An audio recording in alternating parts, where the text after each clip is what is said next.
इस क्वेश्चन को देखें, how are oxygen and carbon dioxide transported in human beings. पिछले कई क्वेश्चन में मैंने बताया कैसे जो है ऑक्सीजन और कार्बन डाइऑक्साइड हमारे शरीर के अंदर जाती है, फ्लो करती है।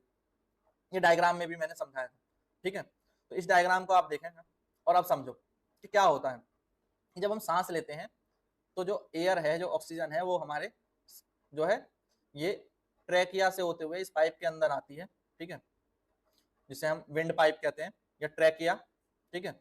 और ये ट्रैकिया आगे जाकर के दो पार्ट में बढ़ जाता है, राइट और लेफ्ट लंग्स में जाते हैं, और इन दोनों पार्टों जो बढ़ जाता है उन्हें हम कहते हैं ब्रोंची, ठीक है, छोटे। उसके बाद ये छोटे छोटे वेन्स में बढ़ जाता है और छोटे छोटे इस तरह के देखो, तो इनको कहते हैं ब्रंचॉइल्स, इनको हम कहते हैं ब्रंचॉइल्स। और आगे जाकर के इन पे जो है कुछ बलून जैसे स्ट्रक्चर होते हैं, बलून जैसे स्ट्रक्चर होते हैं, ठीक है, और उन्हें कहते हैं एलोवली, एल्वेओली। और ये एल्वेओली जो होते हैं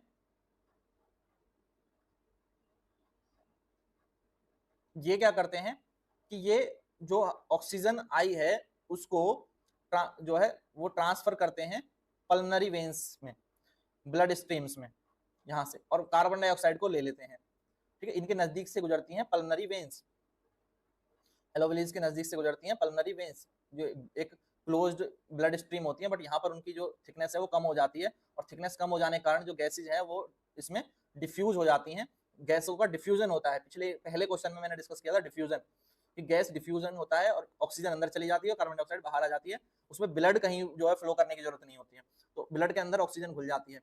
तो जब ब्लड के अंदर ऑक्सीजन घुल जाती है तो ब्लड में मौजूद जो ब्लड सेल है, आरबीसीज है, उनमें मौजूद जो हीमोग्लोबिन है वो ऑक्सीजन को अपने साथ अटैच करके हर एक सेल तक या पूरी बॉडी पार्ट तक लेकर के जाता है, ये प्रोसेस होता है, ठीक है। ये डायग्राम से हमने समझा। तो यहाँ पर आप जो है लंग्स के पार्ट भी समझ गए।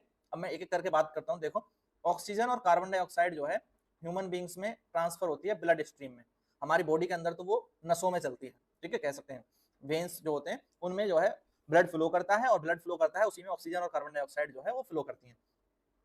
ऑक्सीजन को कैरी करते हैं सेल, कौन से सेल, आरबीसी। कार्बन डाइऑक्साइड को भी कैरी करते हैं सेल जो लेकर के वापस आते हैं, ठीक है।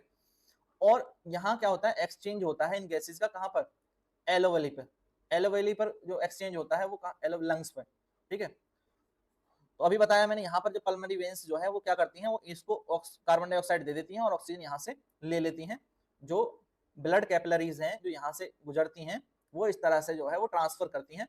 Oxygen is absorb by the blood capillaries, oxygen ले लेती हैं, और एलोवेली बाय कौन सा process, alveoli by diffusion, while the carbon dioxide is absorb by the lungs, carbon dioxide वो लंग्स में आ जाती है through the alveolis from blood capillaries by diffusion, और उसके बाद वो कार्बन डाइऑक्साइड ऐसे ही वापस आकर के बाहर चली जाती है, हम कार्बन डाइऑक्साइड को छोड़ देते हैं, ऐसे ही हम लेते हैं ऑक्सीजन, और इस तरह से फिर वो डिसॉल्व हो जाती है ब्लड कैपिलरीज में जाकर के, ब्लड सेल के साथ, और फिर वो घूम करके आती है, और फिर बाद में जो कार्बन डाइऑक्साइड बनती है तो उसको लेकर के आते हैं, और फिर इसी तरह से वो बाहर निकल जाती है। तो ये प्रोसेस चलता है, ठीक है। तो लंग्स के पार्ट्स भी आपने देख लिया कि यहाँ पर जो है हम सांस लेते हैं तो ये ट्रैकिया होता है, विंड पाइप, विंड पाइप के बाद ये दो पार्ट ब्रोंची, फिर ब्रोंचॉइल्स, ब्रोंचॉइल्स के लास्ट में होते हैं एलोवेली, ठीक है, क्लियर।